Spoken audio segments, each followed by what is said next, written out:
মধ্যপ্রাচ্যে যেন আবারও যুদ্ধের ঘনঘটা। ইরানকে ঘিরে যুক্তরাষ্ট্র ও ইসরায়েলের নতুন সামরিক কৌশল, প্রভাবশালী থিঙ্ক ট্যাঙ্কগুলোর উস্কানিমূলক বক্তব্য আর কথিত সমঝোতা কৌশল, সব মিলিয়ে পরিস্থিতি অনেকটাই উদ্বেগজনক। এই সপ্তাহের শুরুতেই ওয়াশিংটনের প্রভাবশালী থিঙ্ক ট্যাঙ্ক হেরিটেজ ফাউন্ডেশন একটি 6 পাতার বিশ্লেষণ প্রকাশ করে, যার শিরোনাম ছিল ইরিডিকেটিং ইরানস নিউক্লিয়ার প্রোগ্রাম। এই প্রতিবেদনটি যতটা না তথ্য সমৃদ্ধ, তার চেয়ে বেশি জর্জরিত অনুমান, অপপ্রচার এবং রাজনৈতিক উদ্দেশ্য প্রণোদিত মতামতে।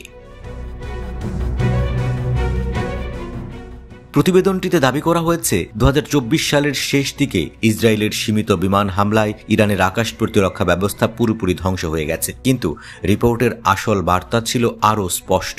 আমেরিকা ও ইসরায়েল যেন আবারও দ্রুত সামরিক হামলা শুরু করে, একটি স্বল্পস্থায়ী ও নিয়ন্ত্রিত যুদ্ধ পরিচালনার মাধ্যমে।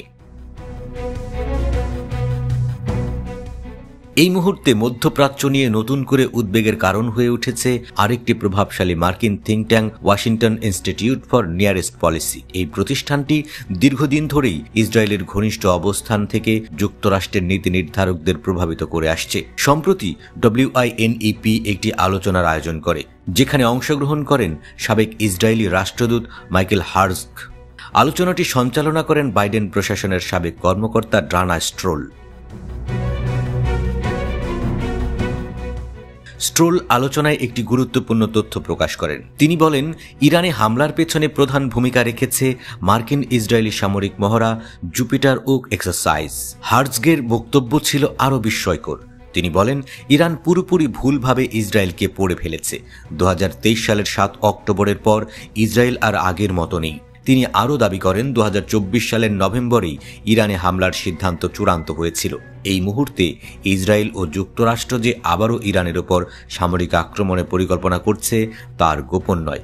WINEP ইতিমধ্যেই দ্বিতীয় দফার হামলার প্রয়োজনীয়তা নিয়ে আলোচনা শুরু করেছে।